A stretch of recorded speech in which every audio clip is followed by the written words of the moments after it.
Descend some. Now just pull up here so you can see it again on this side. Welcome to Australia's You want me first to open the door? It's Yeah. okay, it's okay. Let's open the door for you. Ah, this is lighthouse. Yeah. Just to show you. Just for photo. Very good now. Nice. It's not actually operating now. They have built another one about Still new, right huh? in the end. Oh, sorry. Looking new. Yeah. They maintain the paint. Every 20 years they paint it. So what's the use of it now? It's just historic. It's just like a monument. See the mountains behind the bridge down there? Oh, yeah. That's the Blue Mountain. They go up to about 1,100 meters. So they can actually get a little bit of snow. It's very rare, but maybe once a year, just overnight, it'll get dusted with snow. And you wake up in the morning and it's all white for about 2 hours of sunshine and then it melts.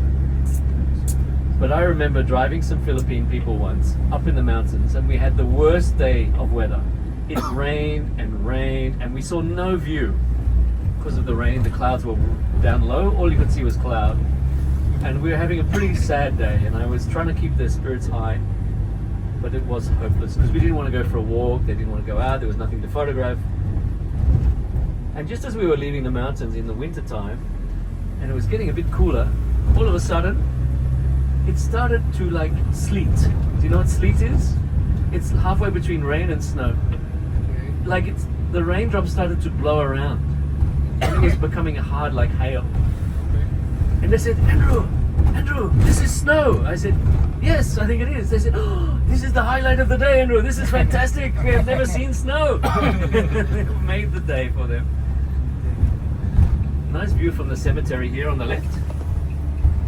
And on the right side of me is the nursing home, looking at the cemetery. They're very practical people, the Aussies. That's where we are Motivational. Tapos padsal patio para yun no.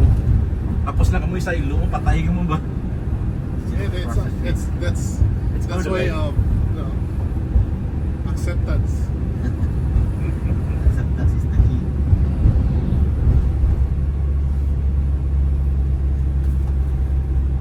But the first time, Andrew, when I went here in Australia was 1996. Okay. It was really, there was snow. There was snow. Yeah, look, it snows, doesn't snow every year anymore. It used to snow 3 or 4 times a year. Now, last year we had nothing at all because we just don't get as cold as we used to. These are lovely flowers on my left called bottle brush. Also known, it's because it looks like a brush that you would clean a baby's bottle with. The Greek word is kallistemon. You're a part-time botanist, Andrew. Yeah, I know like 5 plants. Only 5 bands. We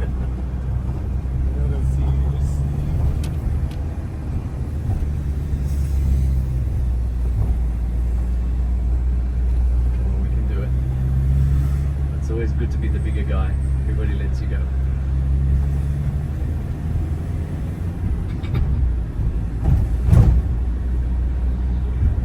Ang mga design sa balay do, kamo naman yung mga design na ginapaobra ni Laruay.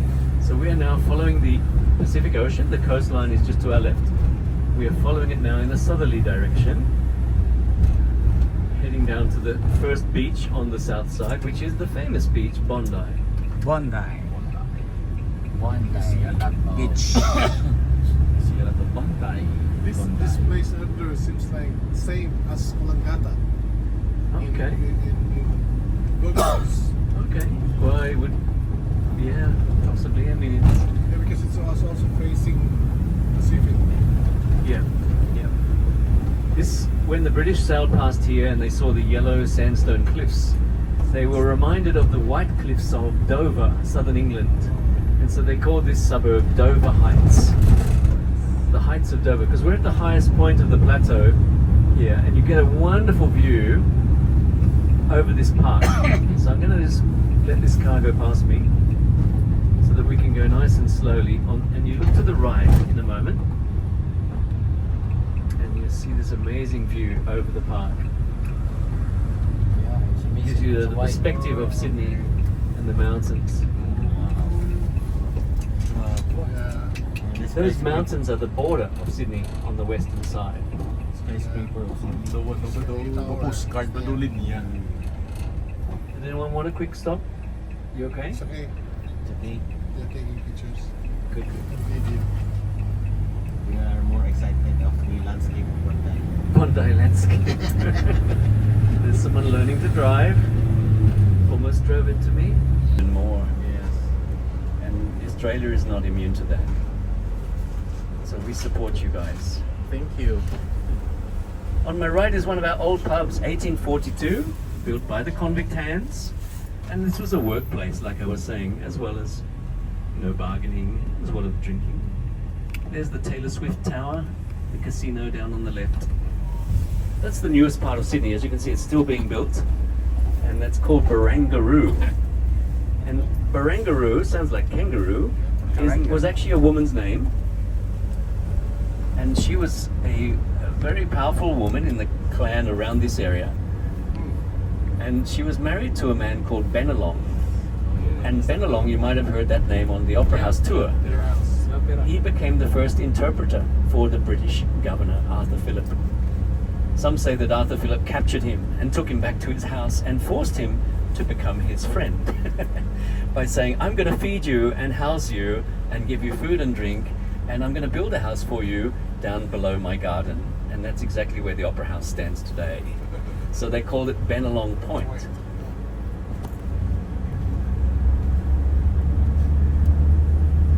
I like to think that they came to an understanding that Bennelong actually became a close friend of the first governor, Arthur Phillip, because when Arthur Phillip went back to England, he invited Bennelong to join him on the tour back to England.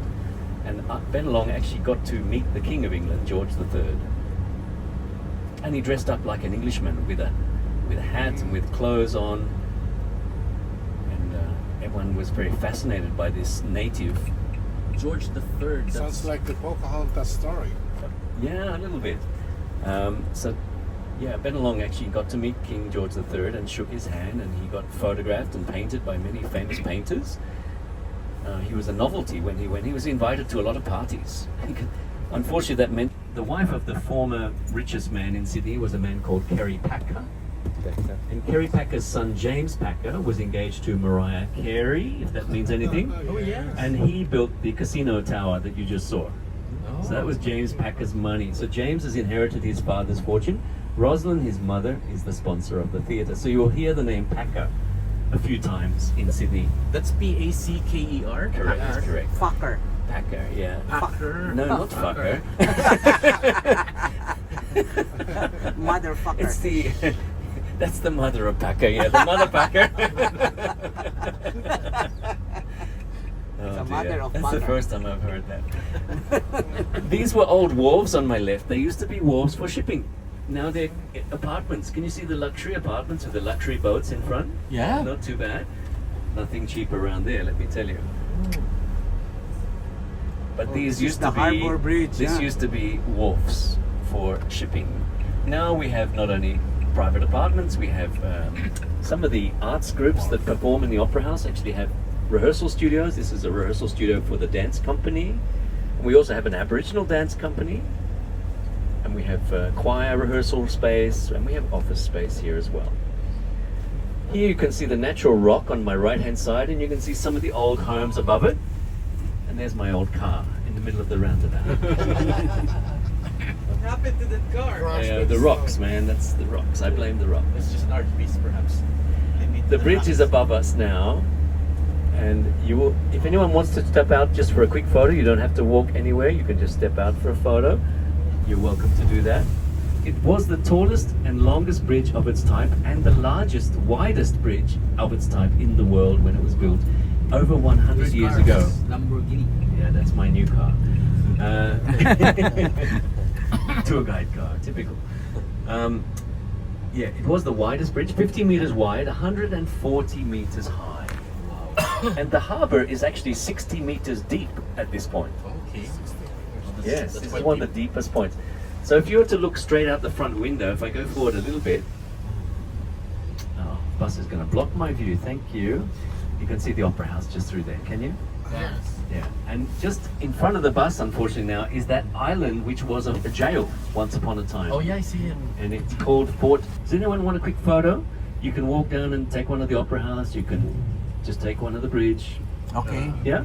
All right. I'll just stay here for 5 minutes. There's no shops Ato here, lang okay? yung So 5 only minutes. 5 minutes. Ato para araw island.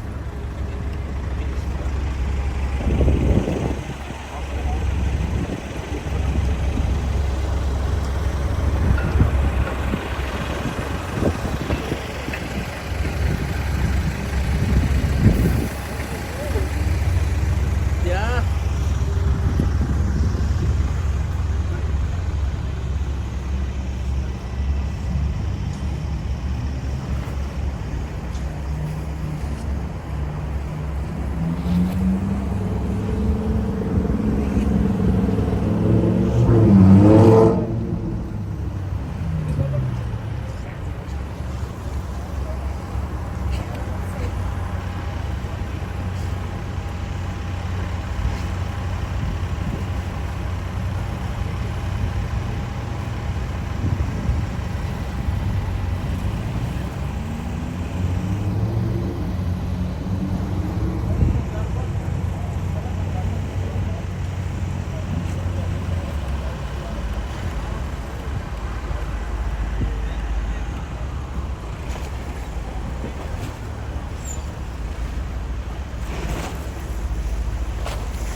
This bridge had just started in 1923, and it was the only industry that kept going during the Great Depression.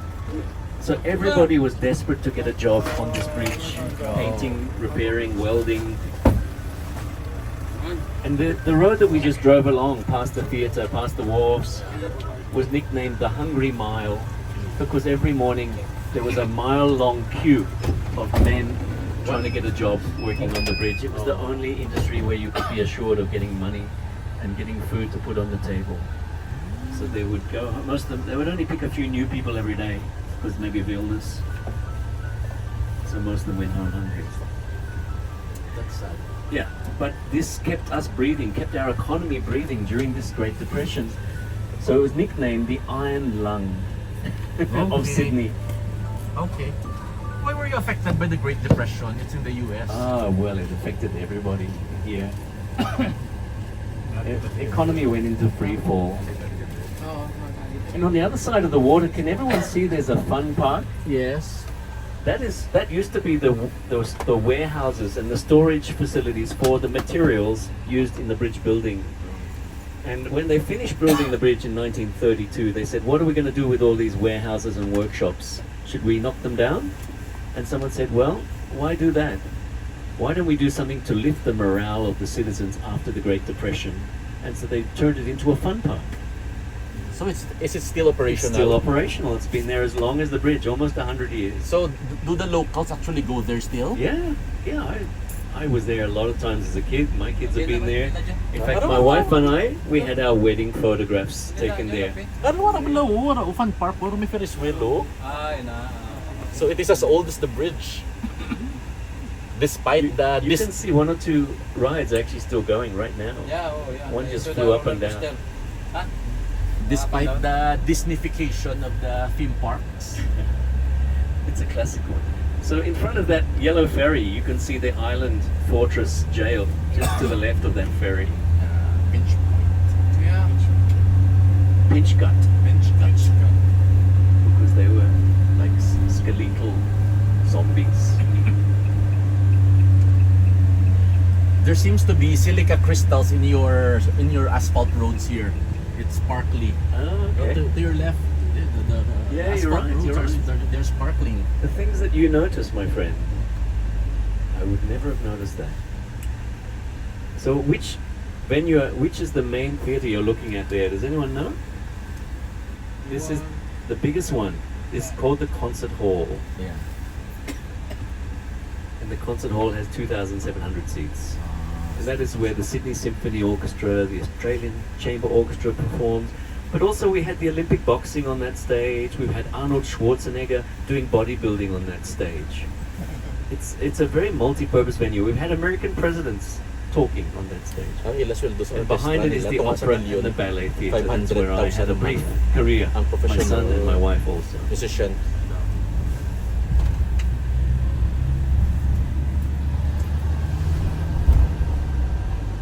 So the Opera House has 6 venues indoors.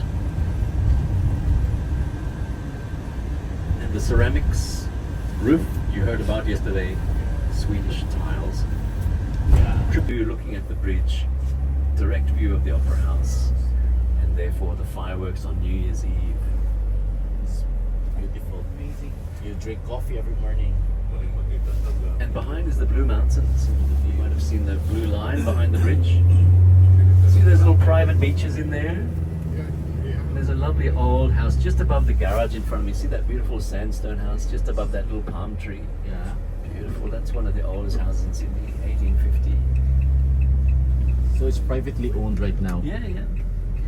But the actual, probably the most expensive houses, I think, are probably these ones on the left. And we're just looking at the back door. Oh yeah. This is just the back door. So the, Just garage. yeah, we're just looking at the garage. But if you can look through the garage, maybe if we go here next to the Aston Martin, you could maybe see, Aston Martin, yeah. you can see the view there.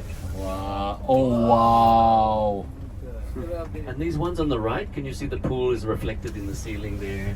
They're massive, they're 5 stories. But these ones on the left, they go all the way down to the water. They go down 5 levels, 6 levels. Sometimes they have a lift in the middle, or an elevator, or diagonal. Who are the people who live here? Yeah, you wonder what sort of drugs they sell. I dare say there's a few Chinese. I really wonder. Our former Prime Minister, he lives down the bottom of this street, but he was rich before he became a Prime Minister. So just down there, Malcolm Turnbull, he was a merchant banker, Okay. and he was also a lawyer, Stuart. He studied law first, he was a Rhodes Scholar. Very intellectual. He went to my old school, and his son was actually in my class. So I met him as a parent. He wasn't the Prime Minister then, but he was already quite arrogant.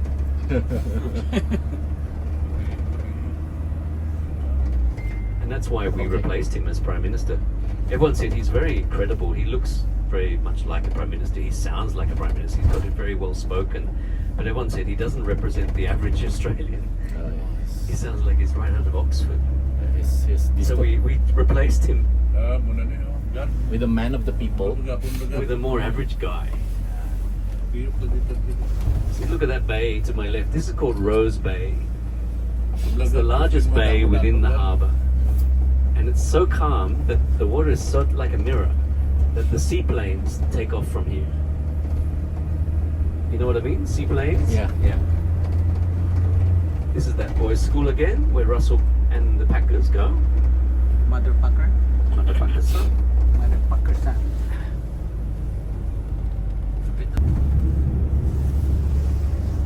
Kasarang actually mabutang sa bata. Muna 133,000. 133,000 a month.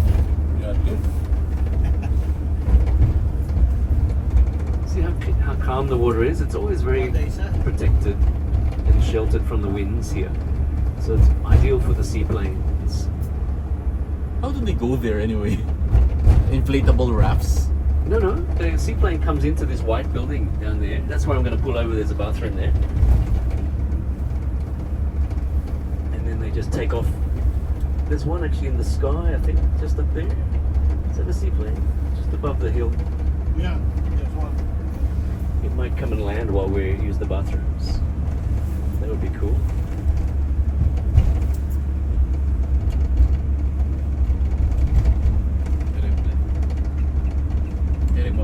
This is where the rich people live. Oh, all these houses are nice. We got a public golf course on the right, so anyone can play public golf quite cheaply. But just at the next traffic light is the private golf course. Just like schools, we have public, we have private, depending on your means. Private does offer more quality, you know, it does offer more subjects. So subjects like mine, French and German, they're not taught in public schools. Cool. Latin is not taught in public schools, only in the private schools. Oh, you also do Latin? Yeah, I did Latin for. That's fascinating. You So, can, you by can the way, talk the with them. bathroom is just behind us in this building on the right. Yeah, just at the end of the building on the right is the bathroom. Okay. Yeah, well, they didn't do Italian when I was a kid, so we learned Latin and ancient Greek. Wow. What a curriculum. This was classics back 50 years ago. Now you have some good cafes and restaurants in here. Next door you might have a gentleman's club. Aussie Bum. Moulin Rouge, no, nice. Yes. They have a Moulin Rouge here. Where? Oh, they probably do. So the city's on the right. That is looking west on my right, but we're going to go left. We're going to go towards the coast, to the Pacific Ocean. And that's where we're going to head right to the last bit of land, and we've got to get there in the next 40 minutes because that's when we're going to have lunch. Careful. Careful what you say, my friend. Yeah. We get you into hot water, especially in this part of Sydney. What is that? Moulin Rouge pala na song. It's a Ah. Moulin Rouge song. Lady Marmalade. Lady Marmalade. Will you sleep with me? Yes. Ah, Voulez coucher avec moi? guess Good what? night.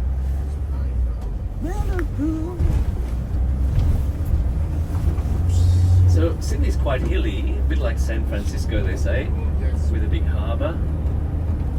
Some lovely areas in King's Cross. You know, it's quite fashionable parts of the King's Cross. And we're basically going to follow the harbour towards the mouth of the harbour where the ocean comes into Sydney.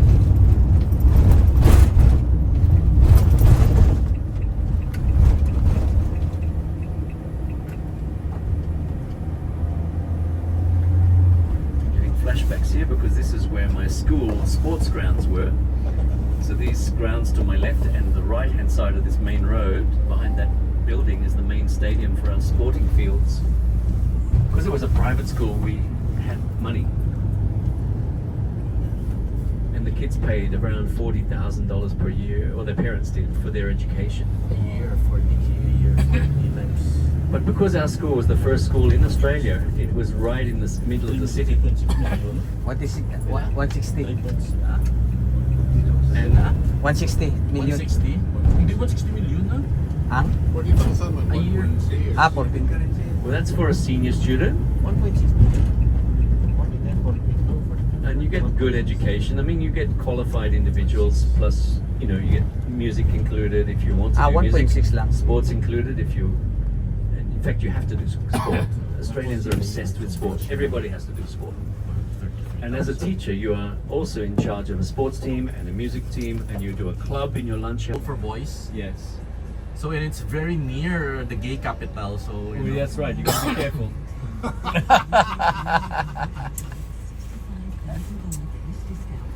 At look agad sa gay. And The gays are friendly. They're nice people. But this was built in 1832. Translate na rin dyan. Pumiro lang doon.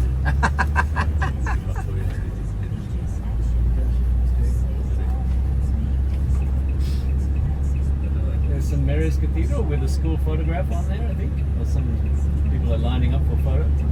This is the museum, Australian Museum.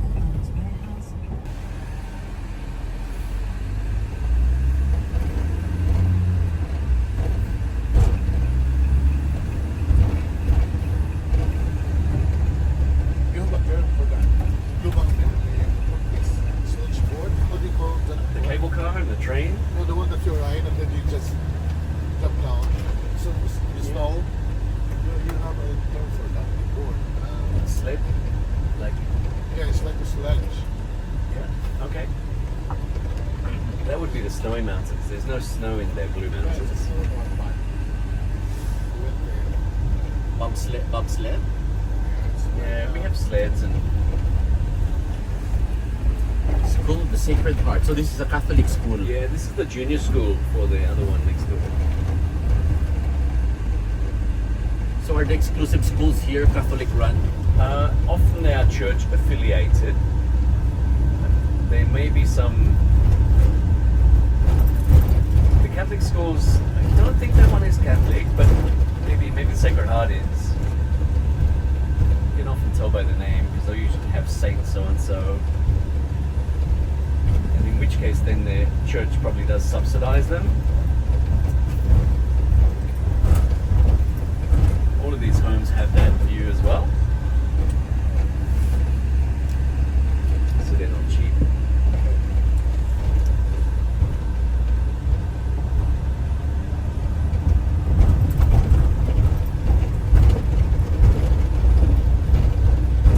One more real estate story, and it's our friend Mr. Packer, the young Packer. Coming up on our right in a moment, you'll see a long green hedge just in front of this green vehicle in the distance. Is a big hedge, and this was actually 3 separate houses, two at the front and one at the back, that was bought by young Packer, James, and he knocked all houses down and he built this big white monstrous bunker you can see here. What's He built them before the Olympics in 2000, and at the time, property was much more affordable. It cost him 14 million to make those 3 houses into that big monster block. And then he sold it in 2007, just before the financial crisis of the Lehman Brothers. Just before the crash. He sold it to a Chinese multimillionaire called Chao Chak Wing for the same number, but the other way around. 14 to 41. Wow. So almost tripled his money in 8 years. Chao Chak Wing was very generously giving money to lots of our universities and hospitals, and everyone thought he was a wonderful fellow. Now he's considered a communist sympathizer and spy. So where is he right now? I think he's back in China. So who owns that property? But I think he still has that property. So the government can't seize his assets. I don't know how it works. But they have introduced a tax on properties that are left vacant. Because the Chinese were often buying properties and leaving them empty, and that was causing this stress on our housing market. We rented our first apartment just down here on the right, and the view was amazing because we could actually see the opera house. My wife was a violinist at the opera house, so it was perfect. She could walk to work, I could walk to the work in the middle of the city. And the reason that we could afford this view is because this area did not have a good reputation 30 years ago. It was the red light district of Sydney. And so this was considered rough. And the reason it was the red light district has something to do with the naval base being just down the road. Okay. When sailors come back to land, they don't just want a meat pie, you want to be they want to meet girls. Yeah, that's They want real meat. that's automatic. And so consequently this area became like a red light district, you know, with gentlemen's clubs, if you know what I mean. Yeah. Maybe we'll go here tonight. No, it's no longer a red light district. Now it's no being longer? gentrified. It's nothing to do with me being here. It just happened because the Olympics were in 2000, so they cleaned up the whole area and they dispersed some of the, you know, the sordid. The welcoming committee. That's sad. So now you can find prostitution almost everywhere if you know where to look. There are little hidden bordellos and things, but there used to be quite a big drug scene and a gang scene up here, so it was quite dangerous once.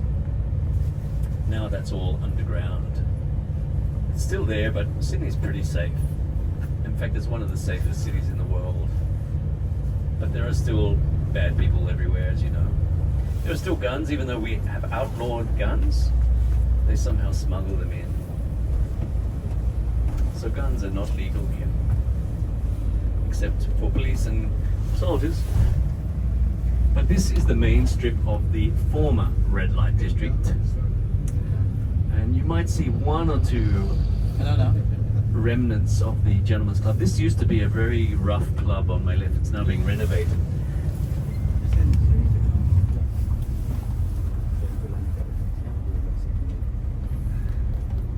But this area has now become quite gentrified, quite refined.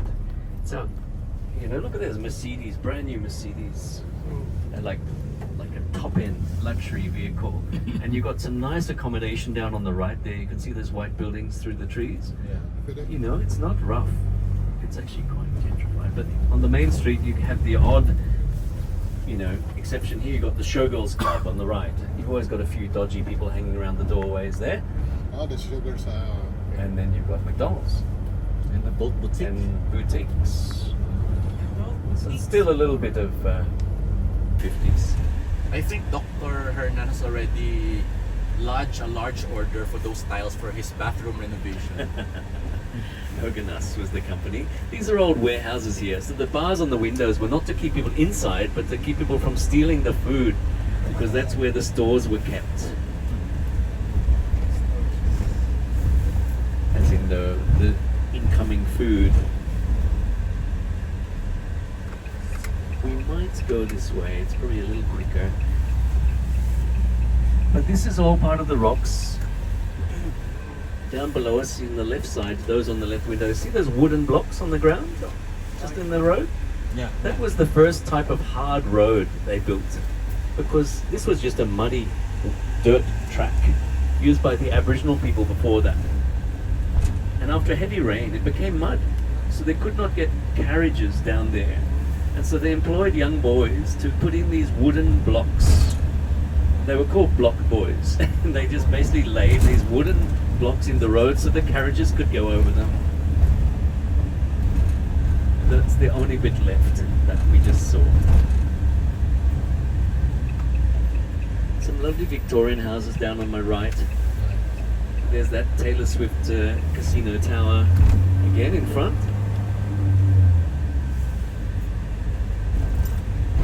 I just love how overcrowded Sydney is. Look. It's not too bad. Wait till 5 o'clock this afternoon when I drop you back home, and then it gets very busy. This is a classic pub coming up on the right hand side. Can you see some windows have been painted white? Yes. They're not glass, they're just made of wood. They just couldn't afford the glass. So they pretended that they look like windows. And in some cases they actually did have glass, but they took the glass out because they couldn't afford to pay the tax on the luxury item that glass was considered to be. So they removed the glass and just put in wooden windows. It was cheaper. So this was the church that they built again on the left from the stone they cut from this tunnel. And they call this the Argyle Cut. Argyle is a name, today it's actually the name of a diamond mine in West Australia. Cut. Yeah, just be glad I didn't talk to you about diamonds with women on board. Because Australia has some amazing gems. Really? Where? In West Australia. And that's where they're mined, in West Australia. That's the heart of our economy, is actually Western Australia. So there's Suez Canal on the left, remember that? The old hospital as well. All the girls in their sports uniforms. When they go on excursions, they're allowed to wear sports uniforms.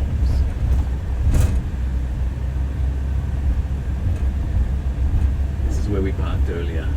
You can see the mural on the left of the old looking colony just on the left.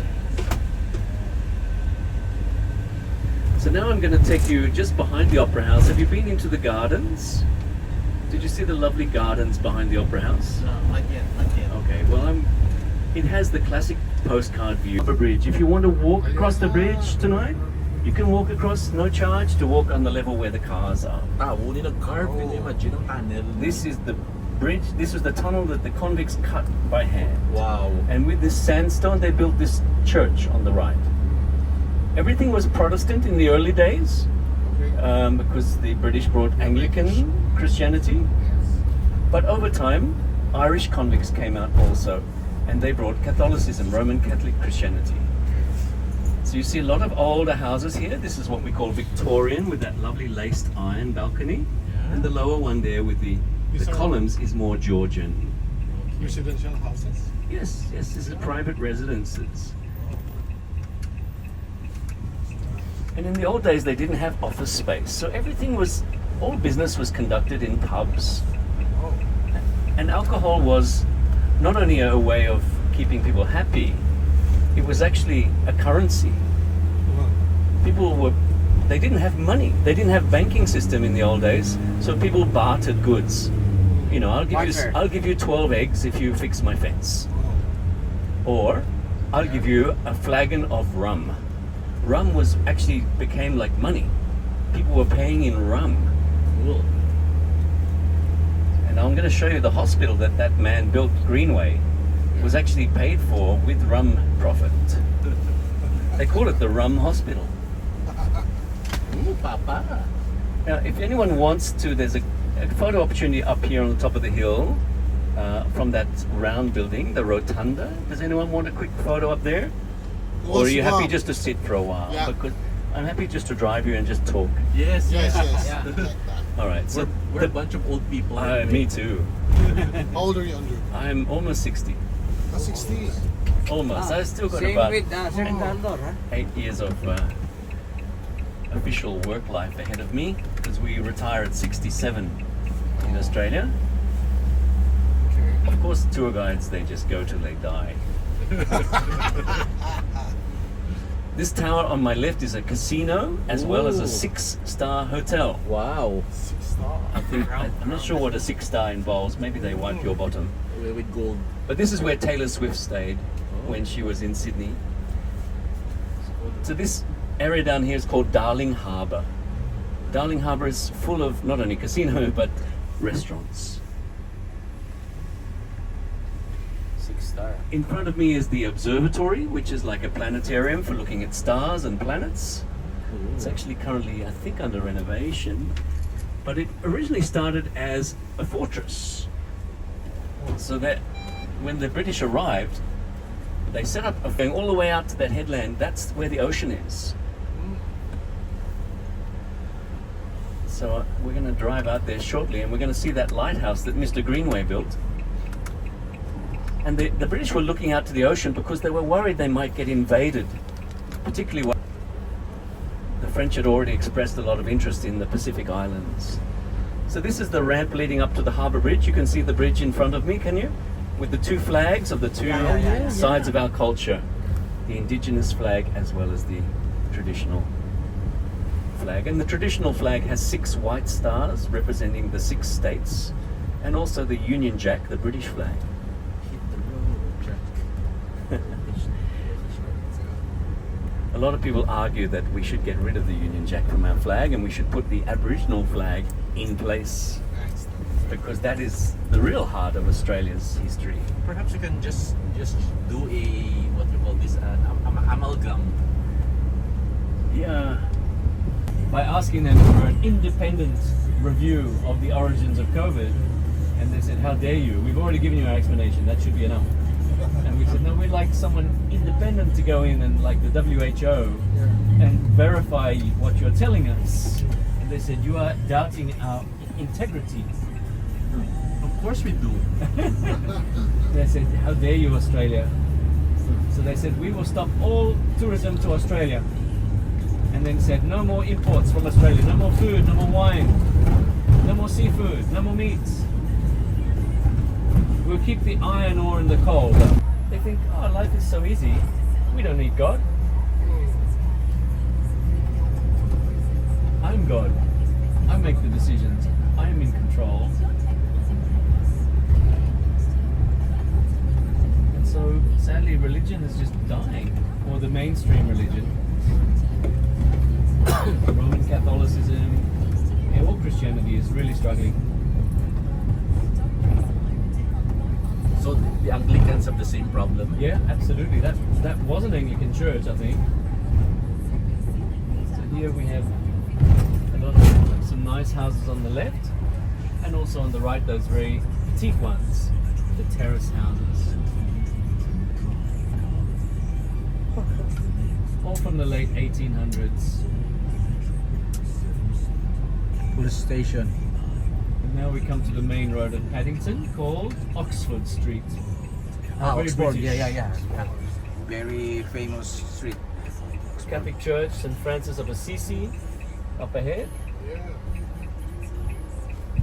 Things, and so, because they had no photographs in those days, everything was done by paintings. One of our early explorers was this gentleman on the left in the statue, Matthew Flinders, and he travelled everywhere with his cat. Can you see his cat under the window at the back? His cat has become more famous than him. Oh, yeah. Everybody photographs the cat. Yeah. See, you're doing it now. Everyone forget about Matthew Flinders, the intrepid explorer, but remember the cat, Trim. There's even a book written about Trim. We talked about our convict architect. Well, these are some of his buildings coming up.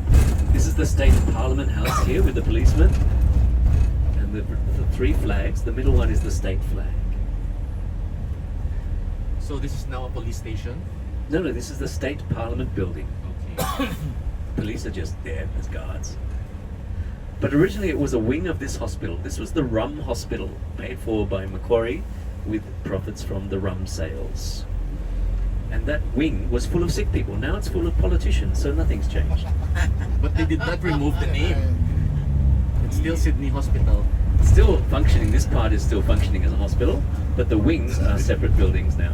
Still full of sick people. Still full of sick people, yeah. It can be named Sydney Hospital. So this is where they printed the first coins, the mint. Cool. Macquarie was the one who said we need to have proper money. We can't pay people with alcohol. Here are the Macquarie buildings built by that convict. There's the jail on the left, and on the right is the courthouse, which became a church. And there's Macquarie's statue in front of me, in front of Hyde Park. Hyde Park, just like London. The British tried to recreate London here. They're homesick. But of course, everything was different. The climate, the soil, the topography. And now we're coming up to our Catholic church, our Catholic cathedral, St. Mary's. We have an Anglican and a Catholic cathedral in Sydney. The Catholic one is actually much larger. Why? Because they built it after the gold rush. The Anglican one was built first before we were rich, and it's actually about a third of the size. And it's called St. Andrew's. Lovely name. Who's the patron saint of Scotland. How do you differentiate the Aborigines of Australia and New Zealand? Very different. Different DNA as well. Oh. So the Kiwis, I saw it in Maoris, they're called the Maoris. The They are Polynesians. huge people. Yeah, Very good rugby players. Polynesian by origin.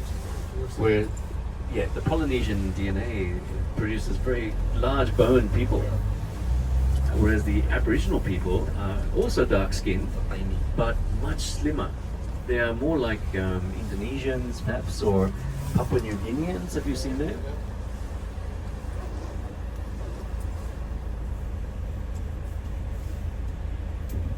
Come on, guys, just go. Ang mga Aborigines nila Doc, nung managuro kasi same ang kalahi sa mga Negrito nato. We were saying because in New Zealand I saw in the museum, Philippines is part of the Similar, dystopia of the Polynesians. right? Ancestry and DNA. So we are now driving behind those formal buildings that we saw earlier, the Parliament House, the Mint, the jail.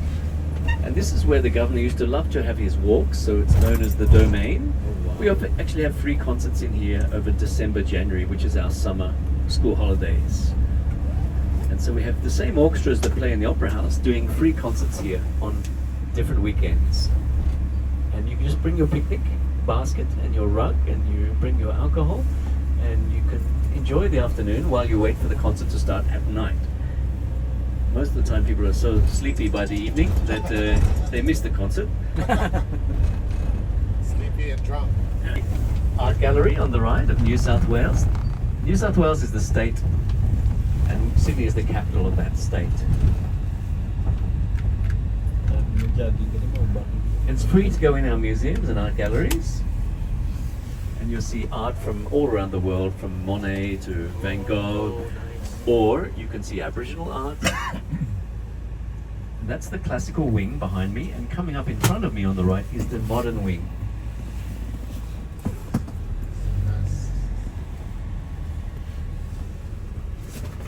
Rose, come on.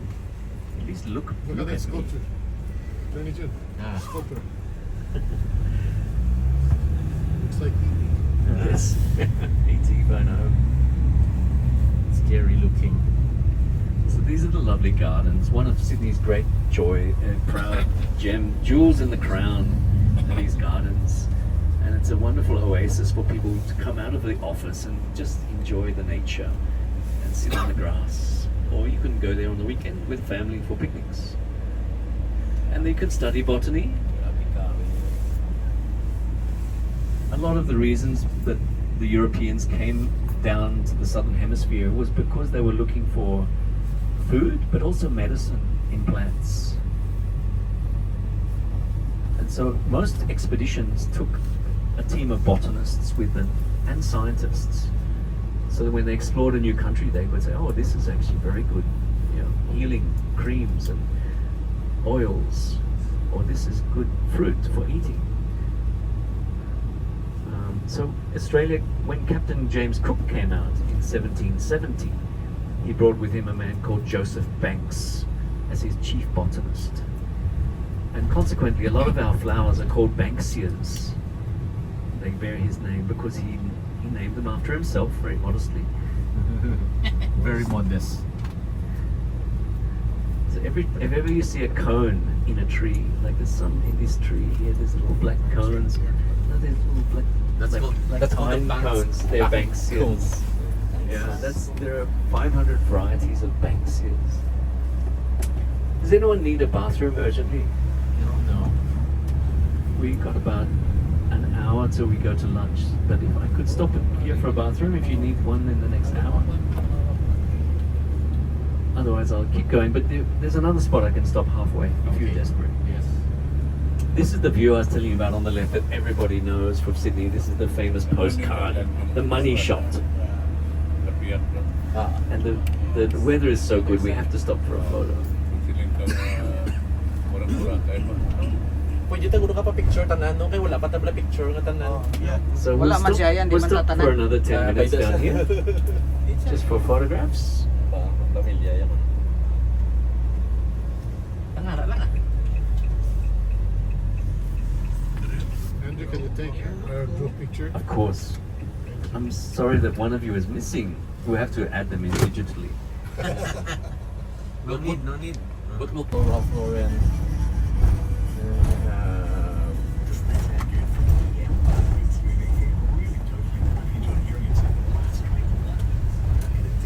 There's the icebergs now, down there on the left. And when the tide is high and the waves are coming in, they crash on the side and the water fills up the pool. And the young kids love to sit on the edge of the pool and let the waves crash into them. It's pretty cool actually. Did anyone want to walk down for a photo? You okay? Alright, let me show you a little bit more of the coastline. That's the icebergs for next time you come, okay? Go there for a meal. Check out the scenery. Yes. That is important for the Chinese. They want to be able to see the fireworks on New Year's Eve, and the bridge is the centerpiece. So they launch rockets from the top of the arches of the bridge. So as long as you can see the bridge, you get a good fireworks display. So it doesn't matter what the house looks like from the outside, it's all about what's the view from inside.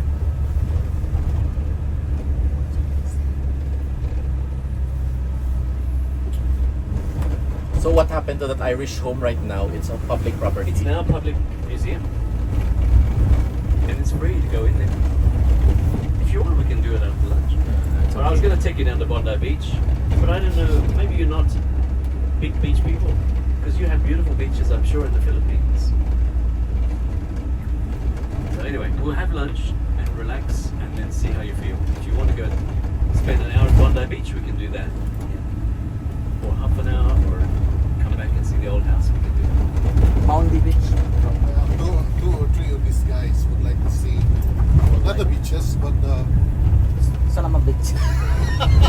The girls at the beach. Yeah, well, Bondi is famous for beautiful people. Not the son of the Packer, son of a bitch. Son of the beaches, yes.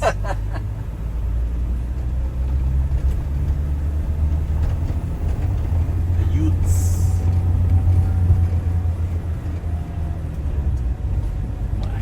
French, probationary or provisional license.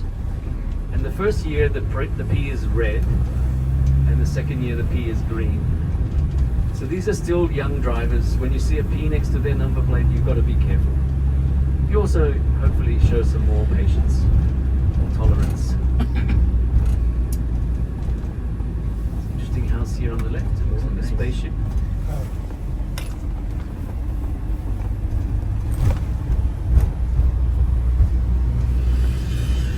So why is Bondi the most famous beach? It is just one of many beaches in Sydney, but it is a good size. It's not the largest, but it's good, more than average size. But it's where we started our first public swimming. Did you know that swimming was forbidden for many years because it was not proper to show your body in public? Oh no. For until about 1902, public bathing was forbidden. And then in 1902 they allowed it to happen, and Bondi was the first beach to do so. People had always swum in bathhouses, in indoor pools, with very modest clothes from their neck to their knee. And they continued to swim in such clothes for the first few years. It wasn't until the 1920s and 30s that people started getting a little more adventurous with clothing, and then finally the bikini came around. The best invention in humanity. As the Frenchman came up with that concept. Anyway, so people bathed very modestly. In fact, in the old days, they used to wheel the ladies down in a box on a wheel, like a cart. They used to wheel them down to the edge of the water and let them go straight out of the box into the water, so that people wouldn't see them walking down the sand. But when they started swimming at Bondi in the open sea, people didn't know how to cope with the currents. They'd only swum in pools. And so there were a lot of people drowning in that first 5 years. And so Bondi created a club of lifeguards. You know what I mean? Lifesavers. And this was the world's first life-saving club, was at Bondi Beach. So this is what Bondi is more famous for. Not swimming, not surfing, but life-saving. It is the world's first life-saving club, and it started the tradition which you perhaps know from Baywatch. We actually have a TV show called Bondi Rescue, which is on once a week, and it shows real life rescues, and it tries to warn people about the dangers of the sea and how to cope if there's a current. It talks about how currents can take you out to sea and how to get out of the current. Don't swim against it, you swim to the side. And it talks about jellyfish, and because people can be stung by blue bottles, which is like a jellyfish. And we do have some very dangerous jellyfish. Maybe you do in the Philippines too. Like the Portuguese man of war, do you have that? No. So there's lots of shops in there. Can you see the entrance in there? Yeah. It goes up 3 levels above ground, 2 levels below. And that is the direction of the hotel.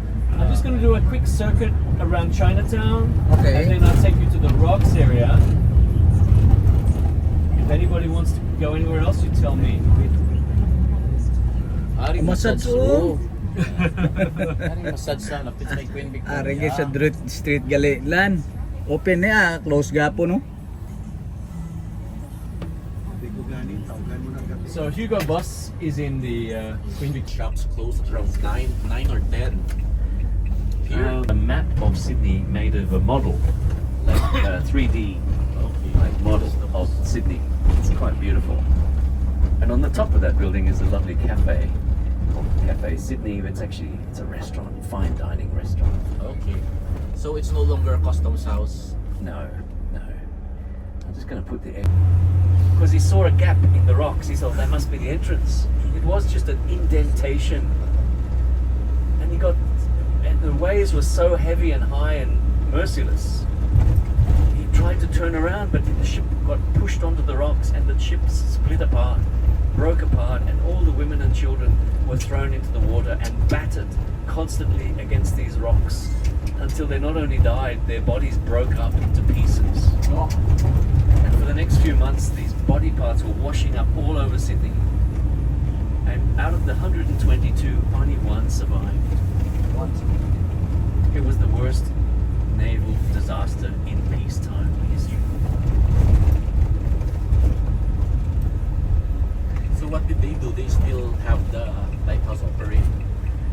lighthouse, they've now put a lighthouse right on the end of the land. We have now GPS, no need for lighthouse. Now, friends, I'm going to have to park here, but I can drive you close. I think I'll drive you right up to the restaurant. You can just give my name and say Andrew Smith booked for 9 people. And I'll come back and park because I don't want you to walk all this way. Thank you. It's a long. Well, actually, no, I could park there. That's not so bad. I'll do that. Just in front of that way. It's just over there where the ferry's coming in. So that's not too bad, is it? To walk that little bit. Yeah. It's nice park with the shade.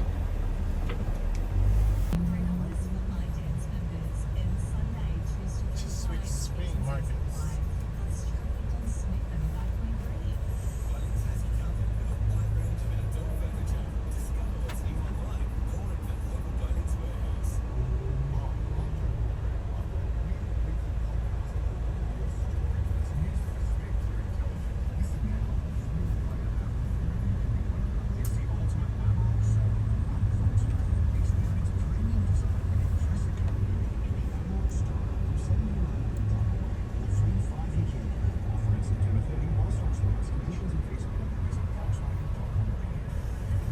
Houses just to my left in front of me, and these lovely sandstone building where I'm turning now in front of me. Typical of the 1880s when Sydney suddenly became prosperous. I was telling everyone about the moment that our fortunes changed. We suddenly became rich by discovering gold. Yeah. And all of a sudden we had real builders coming out, not just convicts, not just prisoners, but real builders who were specialists, craftsmen. And so you get some lovely sandstone mixed in with the modern buildings, you know, just like this one, like your hotel, for instance. So do you have like old rich families here? Yes, some of them are. Look at the lovely carving on that sandstone on the left. This is a shipping company, the Burns and Phillip. In front of me, you just saw the tram go by. We have a tram system, which is very basic at the moment. But we used to have a much more complex tram system. But then when cars became very popular in the 60s, we got rid of all the trams. But 8 years ago, we decided to put them back. It's the brilliance of our state government, state transport. So we're trying to discourage cars nowadays. So we're heading into what I call the old part of Sydney, the Rocks. And why was it called the Rocks? Well, it was basically a sandstone cliff. So all those sandstone buildings we just saw were cut, well, the stone was often cut from this cliff. It was used like a quarry. And who cut it? Well, the prisoners from England. The prisoners who had just stolen some shoelaces or a handkerchief. Anything that deserved to be put in prison. And they were left to rot in jail in England, or they were sent to the colonies as free labour if they were healthy. So they sent young, healthy people to Australia, aged between 20 and 40, like you guys, because they knew they would work hard and be able to build. That's why Aussies today are such strong, sporty people. Good stock. So, would you be prepared to go for a little walk with me? Yeah. Yeah? And if you want to buy a souvenir, this is a good time to do it. There are a few little souvenir shops down here. So we'll just go for a little 20-minute walk? Yeah. Yeah? Yeah, that's, Okay. that's great. Cool. I'll just do a quick 10-minute detour if that's okay. Show you a little bit of Chinatown. It's And okay. then go back towards the Rocks, and then we come back towards the hotel. So anyone who wants to get out of the Rocks can go and have a look at Galleria. Right? Lala po kita. And at the end, I can bring you back to the Sydney Tower if you want. Anyone who wants to go down to Westfield. No, it's okay. Perhaps after Galleria, let's just go back to the hotel. Okay. Oh, let's go to the mall. So dasig mo lang ka mo nung iba-flow dito man. Sa The Rock yan eh. Extra baggage.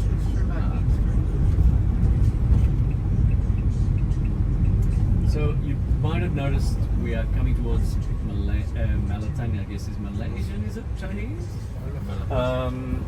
But you'll see a lot more Chinese signage on the shops. So we are definitely getting into Chinatown. So everything from here on is Asian Quarter. It's the Asian Quarter. It's a nice adjective. Kita menyagas po. Overlooking. This is the Harem Club on the left. That's where Justin Bieber spent his only night in Sydney.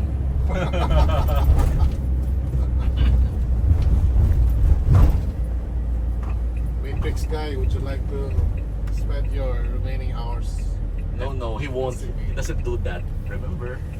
Remaining hours He's got his own where? fan club. LinkedIn. Yes. So above me is the, you can't really see it except from the front, but there's a big red sign above me that says Wala pa, may isa ka oras pa siya.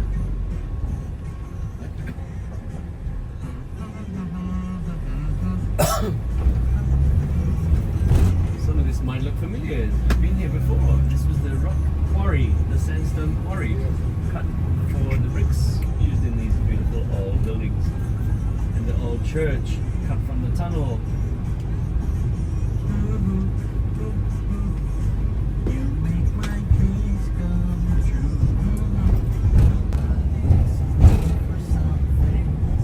So a lot of these facades are very Victorian on the right. Again, late 1800s. Quite nice stucco.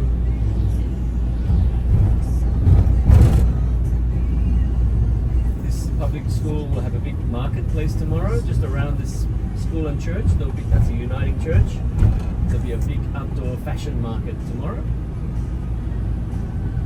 This one reminds me of San Francisco. Okay.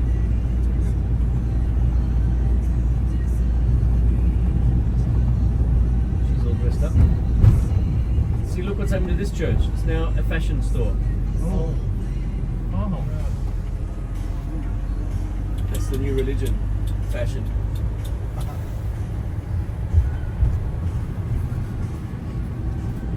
Wala pa man simbahan sa tundok na nabaligya to ka, no? Grabe na ila rin.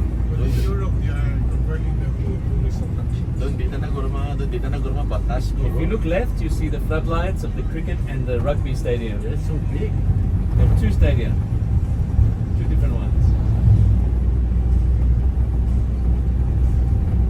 So ang iban rin ato ni way nagkapatigan. Why na? They became atheists. Sorry? My brother was asking, they're not believing in God. Not too many people believe in God. This is the military academy. It's all voluntary.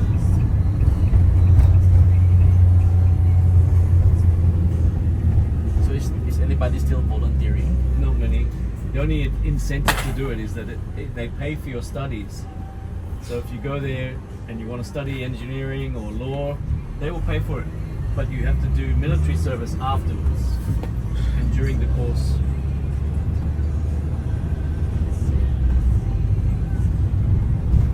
It's a big campus.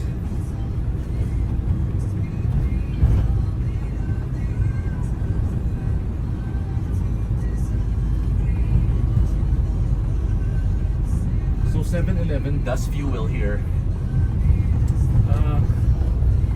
For people who are desperate late at night. Verona. Cinema. Yeah, a lot of art. Sorry, I sped up there. I wanted to get that light. So the subway is underground, but it comes above ground just in front of the wharfs down at Circular Quay. Do you know what I mean by Circular Quay? That's the bay where all the ferries come in. So if you can see my map, that's the bay here. And the subway goes around the city, does a loop, and it comes above ground just above the wharves. And then it goes back underground all the way to the town hall. JCB. But we also have a tram system, as you see on my right, and we have buses and ferries. And ferries are probably the prettiest means of transport. And there's no traffic lights, there's no congestion. No pedestrian. So why did the British choose this bay, Circular Quay? Why did they stop here? Because in the direction of the street that I'm just driving over now, once flowed a stream of fresh drinking water in the direction of the harbour to my left. And that is why they chose this spot. They said, excellent, this is reliable drinking water. But they covered it now. And they've built on top of it. The road is on top of that stream. It is still there. Okay. There's the anchor of the first ship in that park. The first British ship is in that park there, the anchor. It was called the Sirius, like the constellation. Not as in, you can't be serious. Sirius Black. Sirius Black, exactly, Harry Potter. You can't be serious. On my right is an empty courtyard, but you see the orange sign?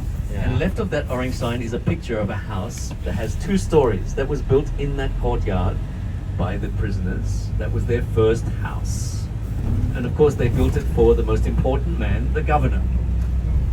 And within the month it started to crumble because they had very little skill in building. So they had to rebuild it again and again and again. But that became the first official residence, the government house. Now the government house is actually in the gardens, just across the way behind that gatehouse over there. And this building here on my left was actually his horse stables. And these are now the beautiful gardens around the government house. Were called the Royal Botanic Gardens. Who's that guy in the statue riding a horse? Edward VII was the son of Victoria. Okay. And he died, unfortunately, of illness. But his brother Edward VIII took his throne, and he then rescinded or stepped back from the throne, abdicated is the word. Making George the king. Yes, because he wanted to marry an American Yeah. called Mrs. Simpson, Simpson. Wallace Simpson. And then And this sounds a little bit like Harry, doesn't it? Harry and Meghan. and his niece became the queen. Elizabeth. Yes. I watched The Crown on Netflix. Smuggler's Route. See that little walkway? Wow.